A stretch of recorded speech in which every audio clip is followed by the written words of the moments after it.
Welcome everyone. In today's lecture, we are going to see Earth Station design considerations and frequency allocation. Design of an Earth Station is generally a two-step process. The first step involves identification of Earth Station requirement specifications. The second step is about cost-effective architecture that achieves the desired specifications. Requirement specifications affecting the design of an Earth station include type of service offered like fixed satellite service, broadcast satellite service or mobile satellite service, and communication requirements which includes telephony, data, television, etc. The another requirements are based band quality at the destination and system capacity and reliability. Major system parameters relevant to Earth station design include transmitter EIRP, that is effective isotropic radiated power, and receiver figure of merit, that is G by T ratio, system noise and interference and allowable tracking errors.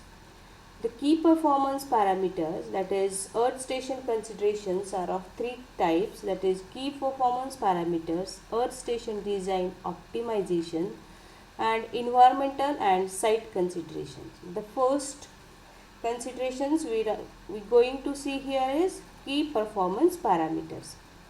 Key performance parameters governing Earth station design include the EIRP, effective or equivalent isotropic radiated power, and figure of merit G by T. While the EIRP is a transmitter parameter and G by T ratio is indicative of receiver performance in terms of sensitivity and the quality of the received signal. EIRP gives the combined performance of the high power amplifier and transmitting antenna. It is given by the product of power output of high power amplifier at the antenna and the gain of the transmitting antenna. EIRP is the sum of the power output of high power amplifier, which is expressed in decibel, and the gain of transmitting antenna, again it is expressed in dB. If a particular high power amplifier transmitting antenna combined had an EIRP of 60 dB watt, the RF power radiated by the antenna is the same as that radiated by an isotropic radiator in that direction when fed with million times more power at its input. EIRP is defined for both Earth station transmitting antenna as well as satellite transmitting antenna. EIRP is always measured at the antenna side. A footprint map with EIRPs having numbers are indicating of the amount of power sent down to the Earth station and measured as it left the satellite's downlink dish. Satellite operators give the signal strength as is received on ground with the space loss considerations. So the number which is given with the satellite is known as illumination level and is given by EIRP minus space loss. Here we are again considering the space loss during the travelling of the signal. Some operators prefer to specify received power per unit bandwidth. This receiver figure of merit is indicative of how the receiving antenna performs together with the receiving electronics to produce a useful signal, while the EIRP gives the performance of the transmitting antenna and high power amplifier combination. Receiver figure of merit tells us about the sensitivity of the receiving antenna and the low noise amplifier combined to weak received signals. As it is effectively a measurement of the sensitivity of the receiving antenna to weak signals, the larger the value of receiver figure of merit, the better it is. The response of the receiving system to weak signals is largely governed by the receiving system gain and the overall system noise. The figure of merit is therefore defined by a parameter called G by T ratio. This G by T ratio is the ratio of receiving antenna gain to the system noise temperature. G by T is expressed in decibel per Kelvin. G by T of the earth station may be enhanced by increasing the receiving antenna gain or lowering the noise temperature of the system, or we can do both things. EIRP of the satellite transmitting antenna and the G by T of the earth station receiving antenna and the EIRP of the earth station transmitting antenna and the gain to noise ratio of the satellite receiving antenna have to work together to get the desired results. Here what we are considering is both the EIRP of the satellite transmitting antenna and G by T of the earth station receiving antenna. This is during the downlink process, and EIRP of the earth station transmitting antenna and G by T of the satellite receiving antenna during the uplink. So these two have to work together and then we will get the desired results. Here we can say that a poorer G by T ratio necessitates a higher EIRP, and we can say again vice versa. The earth station design optimization is the second considerations. The generalized expression for a G by T is given by the equation where we consider the other parameters that will be faced by the signal during its travel. G by T is nothing but antenna gain to the system noise temperature ratio is given by carrier to noise ratio C by N0 minus EIRP plus LP plus LM plus K, where C by N0 is nothing but carrier to total noise power spectral density. We know that EIRP is effective isotropic radiated power. LP is the path loss of the signal during travel from the destination to the receiver. It may be during the uplink or during the downlink. Link margin LM and K is nothing but the Boltzmann constant, which is again expressed in decibels. For a minimal cost earth station, G by T should be minimized.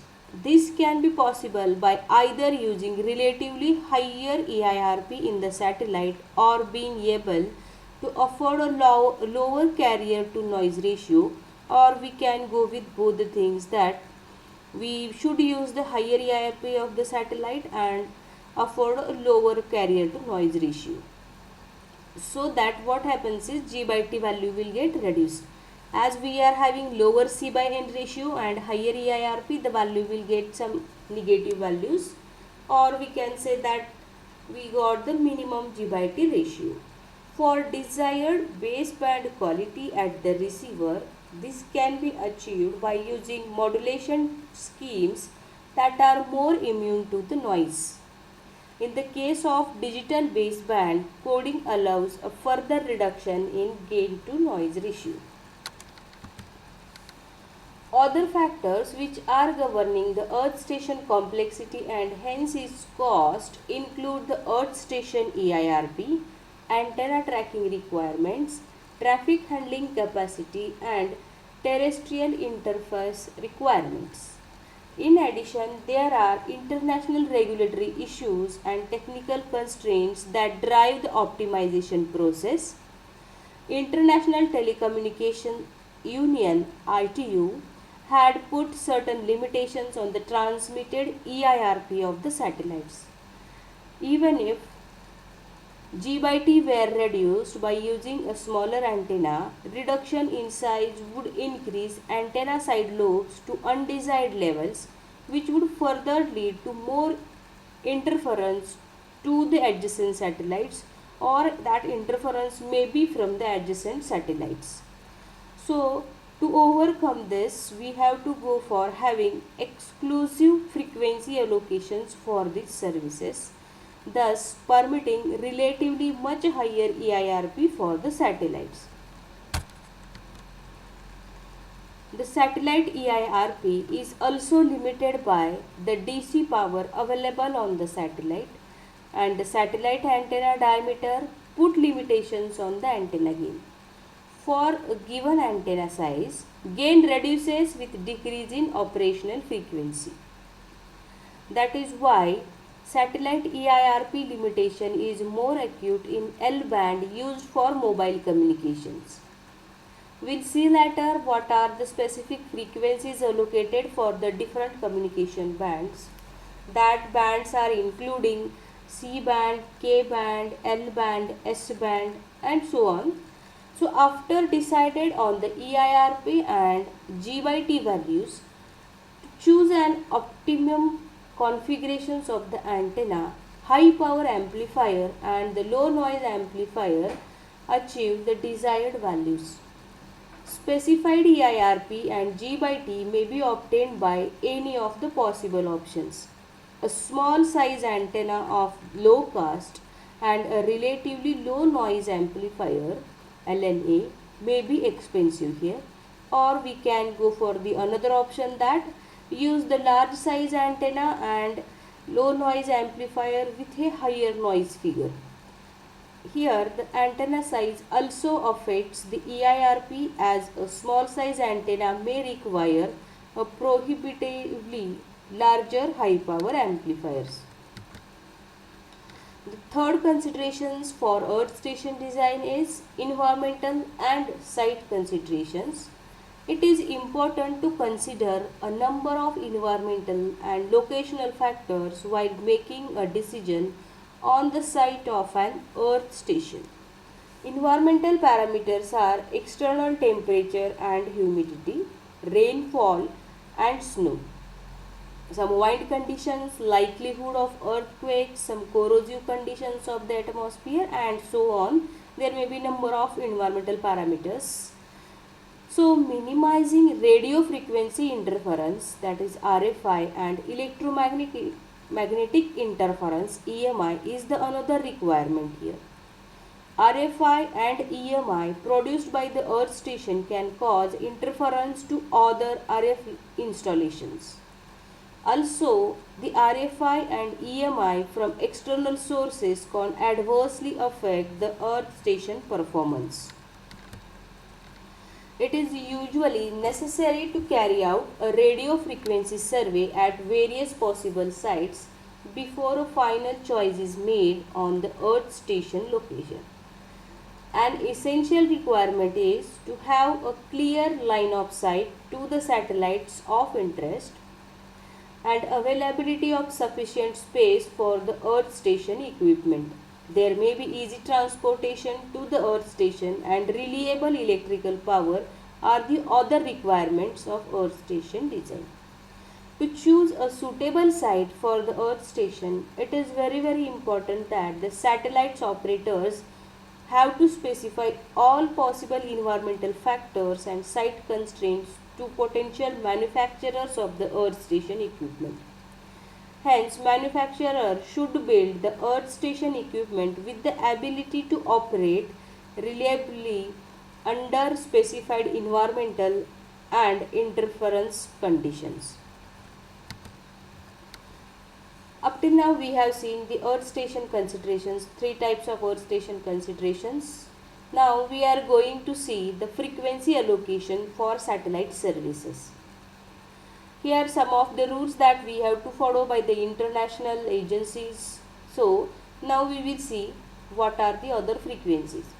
The satellite communications employs electromagnetic waves for transmission of information between the earth and the space. The band of interest for satellite communications lie above 100 MHz and include the very high frequency, ultra high frequency, L band, S band, C band, X, Ku and Ka bands.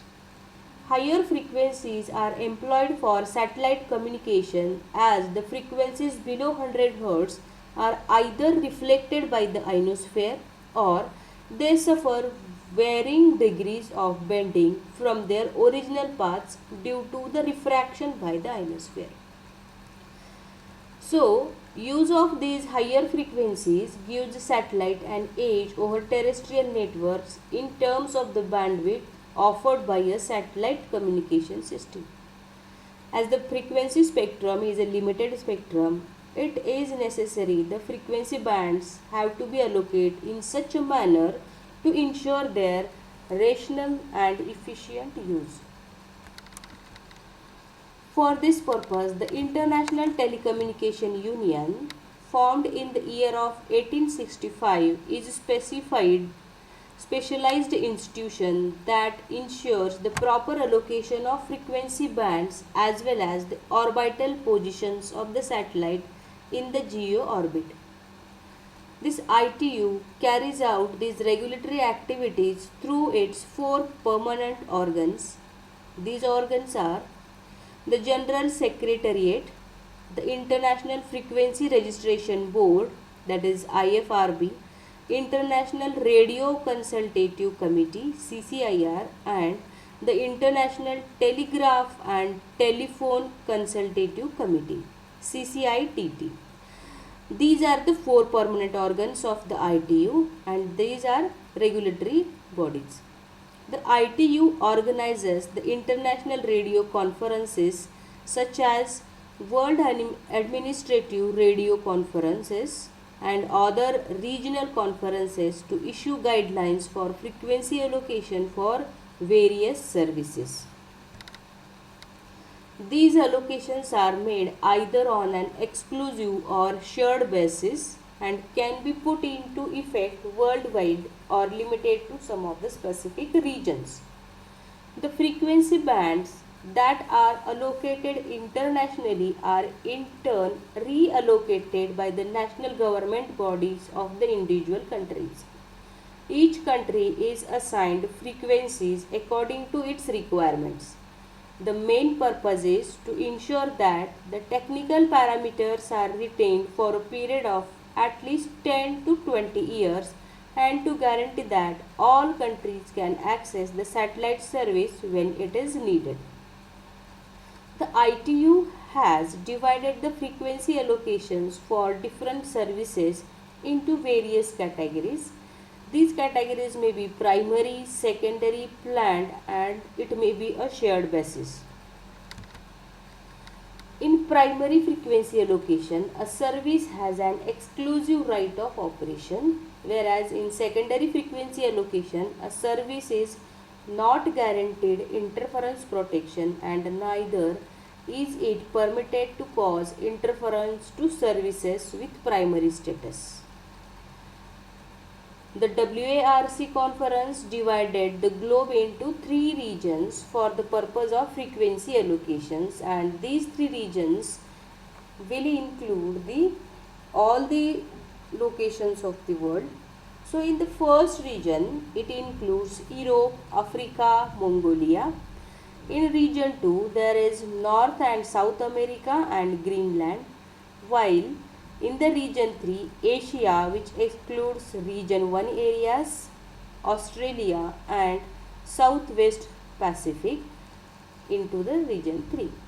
Within this region, the frequency bands are allocated to various satellite services. What we did first is, total globe is divided into three different regions, and now we are offering different services to these three globes or frequency bands to these different regions. Satellite services are classified into the following categories, that is, depending on these regions, now we are going to provide some of the services. So that services may be depending on the fixed satellite service, which will provide link for existing telephone networks used for transmitting television signals to cable companies and all. Broadcasting satellite service that will provide direct broadcast to homes. For example, we are watching the live cricket matches and things. Some of the live programs we are again watching here. So this will include broadcast satellite service. Mobile satellite services. This includes services for land mobile maritime, mobile aeronautical mobiles. Navigational satellite services, which include global positioning systems and inter-satellite links. Earth exploration services are also there. So the other services are Earth exploration services, some space research activities, meteorological activities, space operations, amateur radio services, radio determination, radio navigation, aeronautical radio navigation, maritime radio navigations. These are the number of services that are here that we are going to discuss. Among these various applications, the FSS, Fixed Satellite Service, MSS, Mobile Satellite Service, and BSS, which is Broadcast Satellite Service, are the principal communication related applications of satellites. The fixed satellite service refers to the two-way communication between two Earth stations at fixed locations via a satellite. It supports the majority of commercial applications including satellite telephony, satellite television and data transmission services. The FSS primarily uses two frequency bands. The one is the C band, which will use the frequencies for 4 to 6 gigahertz, which provides lower power transmission over a wide geographic area requiring large antennas for reception, and the another band is Ku band, which will use the frequencies or frequency ranges from 11 to 14 gigahertz, which offers higher transmission power over a smaller geographical area, enabling reception by small receiving antennas having the much higher frequencies. So small receiving antenna could also be accept or receive the signals. All of the C band and much of the Ku bands have been allocated for international and domestic FSS applications. There are another bands also that we are going to use is a X band, which is having the range of frequencies from 7 to 8 gigahertz, is used to provide fixed services to government and military applications or military users. Extremely high frequency EHF, ultra high frequency UHF and the super high frequencies SHF band transponders are also used in military satellites. The broadcast satellite service, the second kind of principal service, BSS, refers to the satellite services that can be received at many unspecified locations by relatively simple receive only earth stations. These earth stations can either be community earth stations serving various distribution networks or located in homes for direct to home transmission. The Ku band, which is having the range of frequencies from 12 to 18 gigahertz, and the Ka band, which is having very high frequencies 20 to 30 gigahertz, are mainly used for BSS applications like television broadcasting and direct to home applications. The third service is mobile satellite service, refers to the reception by receivers that are in motion like ships, cars, lorries, etc. It comprises land mobile services, maritime mobile services and aeronautical mobile services. Increasingly, we can say that MSS networks are providing relay communication services to portable handheld terminals. The L band having range from 1 to 2 gigahertz and the S band from 2 to 4 gigahertz are mainly employed for mobile satellite services because at these lower microwave frequencies, broader beams are transmitted from the satellite and that enabling the reception by antennas even if they are not pointed towards the satellite. This in turn makes these frequencies attractive for mobile and personal communications. The lower frequencies in the very high frequency and ultra high frequency bands are mainly employed for messaging and positioning applications as these applications require smaller bandwidths. Some LEO satellite constellations are using these frequencies to provide the above mentioned applications like messaging and positioning applications. Current trends in satellite communication indicate the opening of new higher frequency bands for various applications like the Q band, which is having very high frequencies from 33 to 46 gigahertz, and a V band from 46 to 56 gigahertz, which are being considered for use in FSS and BSS and also for inter-satellite communication applications. When an organization intended to add a new satellite system, the frequencies close to those used in the existing system are preferred in order to minimize the impact of the planned expansion on the existing customers and also changes to the space segment. So we can see here the frequency band designations which are shown in the gigahertz. For various bands, the frequencies which are allocated are given. Very high frequency band will have from 0.1 to 0.3 gigahertz. Ultra high frequency from 0.2 to 1 gigahertz. L band having the range from 1 to 2 gigahertz. S band 2 to 4. C band 4 to 8 gigahertz. X band is 8 to 12 gigahertz. Ku band uses the frequency from 12 to 18 gigahertz and which is under the K band. Ka band is again using very high frequencies from 18 to 27 gigahertz and which is above the K band. V band is having 40 to 75 gigahertz frequencies. The W band is 75 to 110 gigahertz frequency band. MM band, that is capital M small m band, is having frequency range from 110 to 300 gigahertz, and micrometer band, or we can say that micrometer band, is from 300 to 3000 gigahertz, very high frequency bands. So these are the allocations of different frequencies to the various frequency bands. Based on the satellite services, the frequencies are also allocated to the satellites, and there's frequency band allocations, as we have seen that for VHF 0.1 to 2 gigahertz or 0.3 gigahertz, that will be used for mobile and navigational satellite services. Ultra high frequency 0.2 to 1 gigahertz, messaging and positioning services or for voice and fax services. L band 1 to 2 gigahertz frequency range will be used for mobile and again navigational satellite services. C band is used for fixed satellite service, and Ku band, which works on the range of 12 to 18 gigahertz, will be used for the direct broadcast satellite services.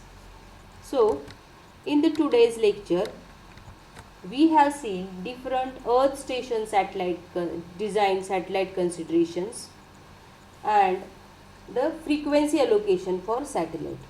That is, in the Earth station design considerations, we have seen the different factors that will be need is key performance parameters, Earth station design optimizations, and some of the environmental and site considerations. And in frequency allocation, ITU have allocated the different frequencies to the different countries, or first of all the globe is divided into 3 different regions and we are allocating frequencies for this region, so we can go for the frequency reuse.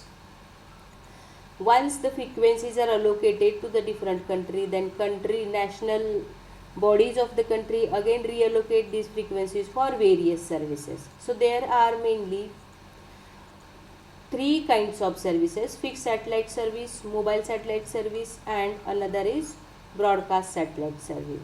So according to the need of applications, frequencies are allocated to different services.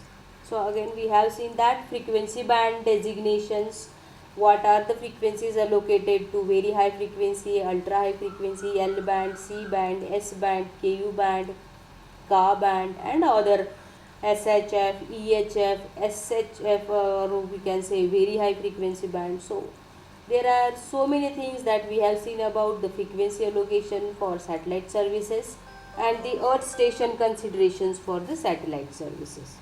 Thank you.